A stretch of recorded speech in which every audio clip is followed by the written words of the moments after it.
Hey guys. I'm Bob. I'm Barb. Together we make up HetteshWorld. What is wrong with the RV, Bob? The bed of the truck collided with the overhang on the fifth wheel. So we are going to show you how this happened kind of in real time, and then we are going to discuss it, and then we've got like a special demonstration to show you kind of how it happened and why. Yeah, we're going to show you what we should have done differently and how it all happened. And then we're going to show you how he repaired it. Yep. So stay tuned. We're Bob and Barb. We've lived by the rules all of our lives, but in 2020 we threw that rule book out the window. We sold our home and moved full-time into an RV with our cat Amelia, and from now on we will be living life our way. Don't you want to come travel in our world? There's nothing coming that way.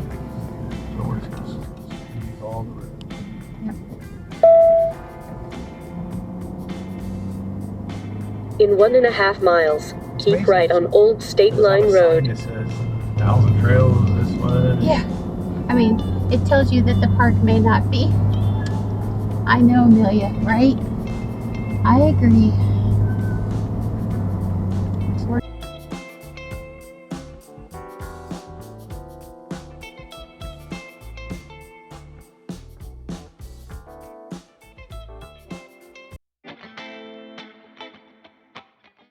I'm just looking to see if there's something.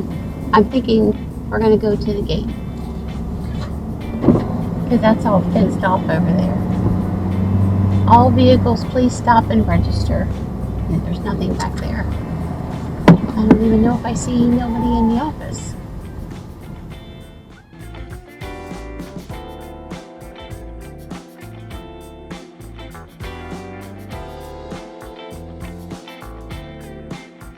Hi. How you doing? Hettesheimer, H-E-T-T. Now Nope, we have our not. first time. Well, I think you don't Is have it- any sewers, right? I don't have any sewers available at all, 50 or 30. They're all full. Could you have a 2 dump stations and a honey wagon? So I can put you close to a dump station, and the honey wagon's $20 a pump. Okay. Okay, I'm going to open the gate, okay. let you pull through, and I'll shut it behind you, and you can just follow me. Okay, thank All you. right, thanks.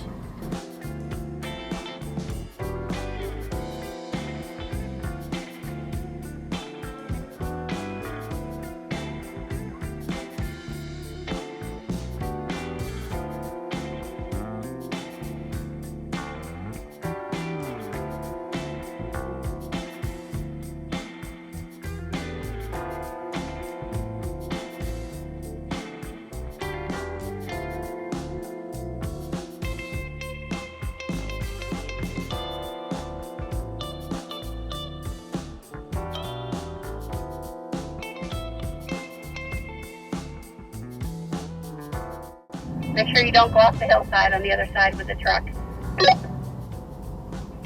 That's pretty good. That's it. That's it. Keep barking it. Watch it. Don't go off the hillside. I'm gonna put this thing in 4-wheel drive.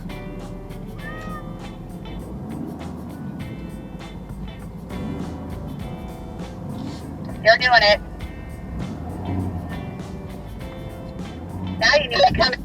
Don't know how you can do that with the truck sideways.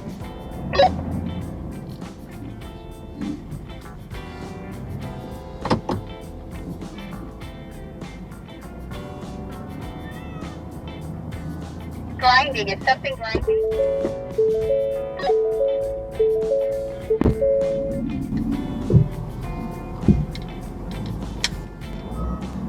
Hold on a second. Hold on a second. A hitch hitting the side of the truck, is it okay?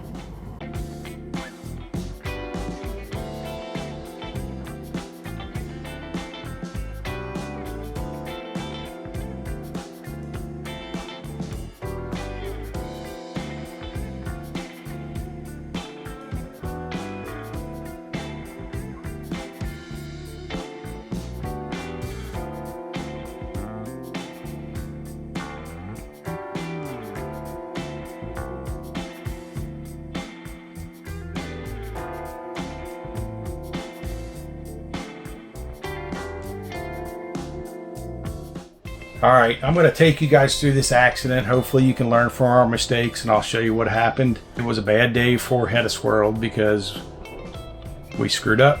We'd like to approach our camping spot ourselves so we can get out, take our time, assess how we want to back in if it's not a pull-through site. So that was our first mistake, which we got led back. It was a very narrow road. There was a big berm or big hill on the left side of the road going back. So pulling in here initially, I was actually on the blind side, backing into a blind spot, and my truck was going to have to swing over the hill to get into the spot. My second mistake was not following my gut. I should have pulled up. I should have drove through the grass, but I was trying to, and being a fairly new rookie at backing up a trailer this size, I should have drove through the grass and not worried about going into the grass. I was trying to stay on the gravel, which was mistake number 2. What we did, we pulled up to the spot after the woman dropped us off and went on, and then we tried to back into the spot. And I'm going to try to represent this on, I've got some models, and we're going to try to show you exactly what happened and how the truck bed collided with the fifth wheel overhang. And the truck overhang on the truck bed from our tonneau cover to the fifth wheel is 6.5 inches, which is more than enough, adequate. The problem was the slope of which the truck dove down into, which caused our collision. So Barb's going to kind of look, and I got some models down here on the floor. I'm going to kind of show you what we did. This is our main road that was coming in at this Tennessee site. And this was our spot. As you can see, it's a 90 degree. It's not angled. A lot of these older sites were not set up for big rigs. My first mistake was I should have came up here. I should have swung in here, swung out through the grass, and backed in like that. What I did, my first mistake was to pull straight in like we normally do.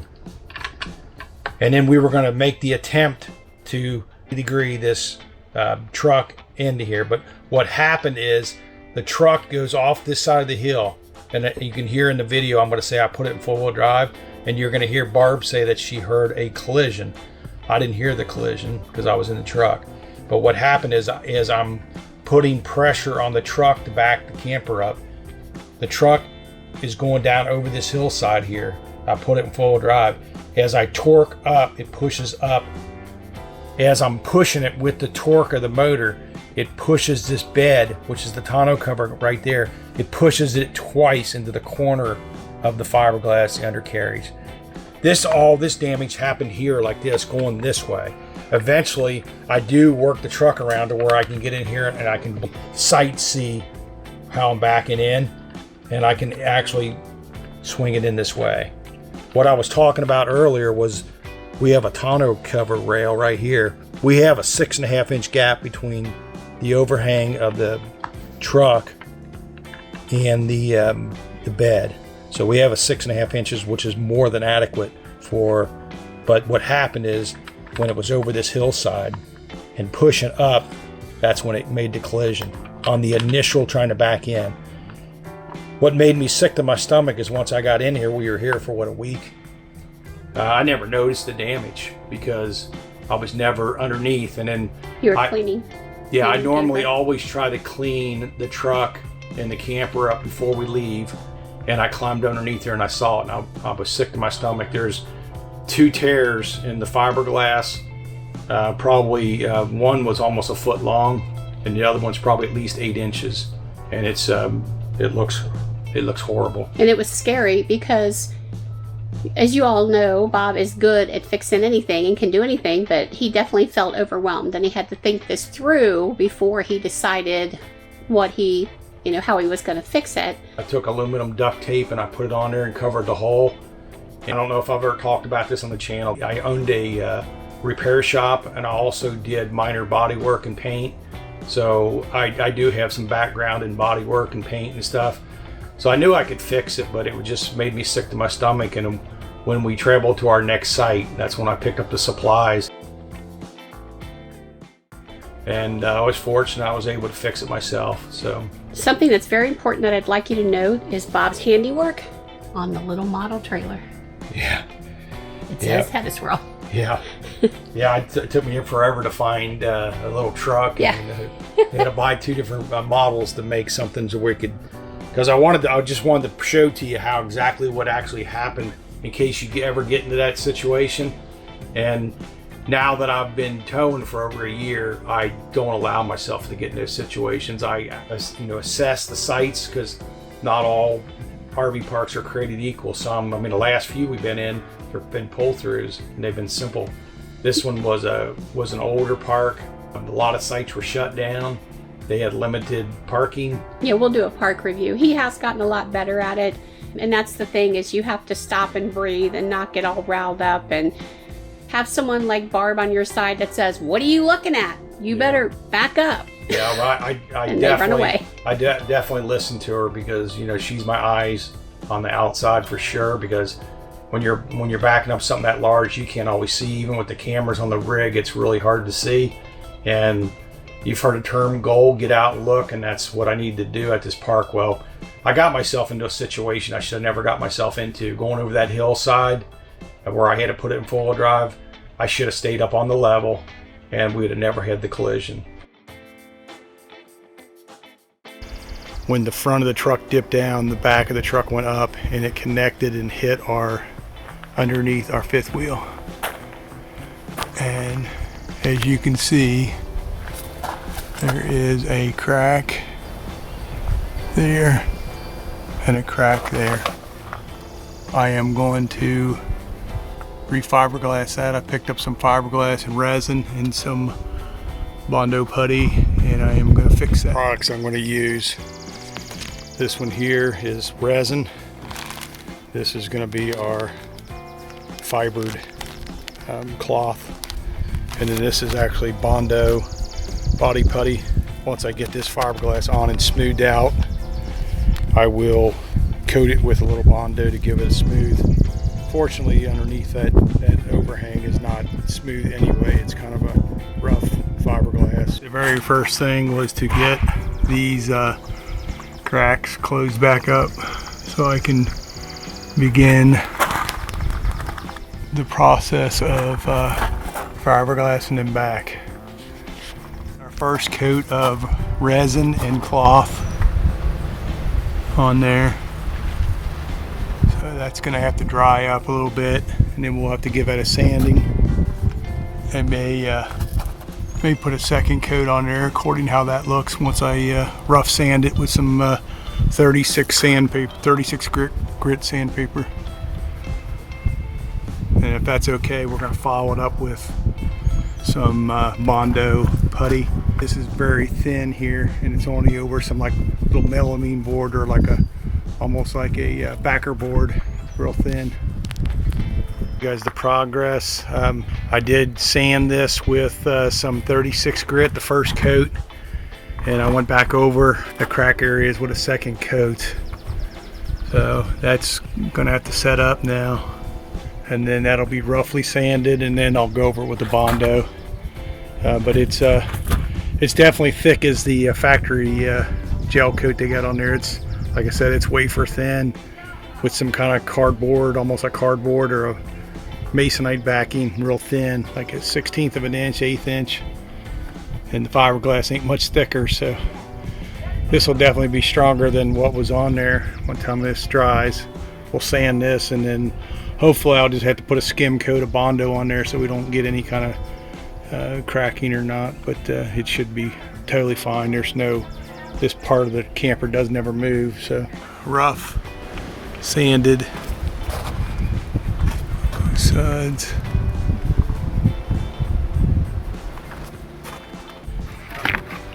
Try to one hand this, mix up some body putty.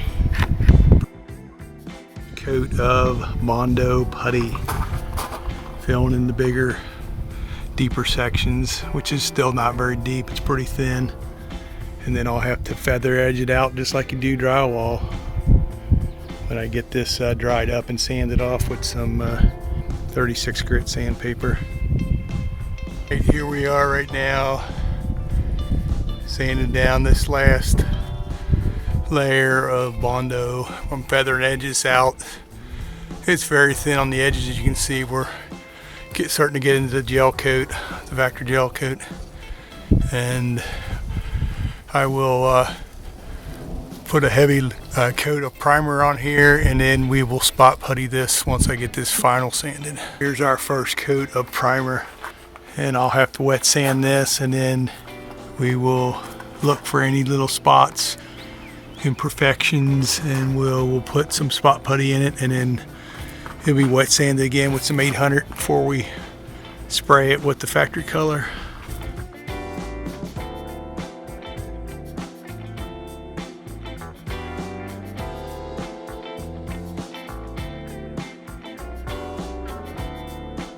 Then we're going to look for imperfections to see if we have to do any kind of spot putty.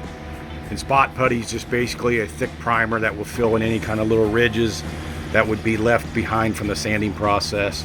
It's all block sanded out and primered and spot puttied, so it's ready for paint. I am going to paint this side of the hitch, and then we will blend in clear on the other side to hopefully the paints are a good match. Today's paint day, so I've got this all mask off and clear plastic everywhere, mainly trying to keep any overspray from going on to any other campsites. 3 coats of gray and 3 coats, almost 4 coats of clear. It's really hard to see, but it still has to be wet sanded with some maybe some 6 or 1200. And this line right here is the line that Riverstone puts, that line right there. So that's the line that Riverstone puts on. They put this textured on here to protect this down here from rocks. I'm thinking about putting me some diamond metal on there. Once this gets buffed out, and I blend, if you can see that other side, I'm gonna blend it.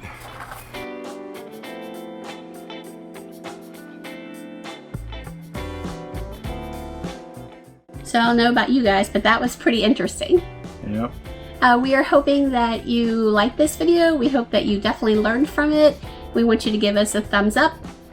Please subscribe, share the video, comment. Yeah, give us your comments. Let us know what you've done in your towing mistakes, because if you've towed stuff, probably a mistake has been made before. I mean, sometimes not as bad as this one, but everything can be fixed. So you just have to roll with the punches.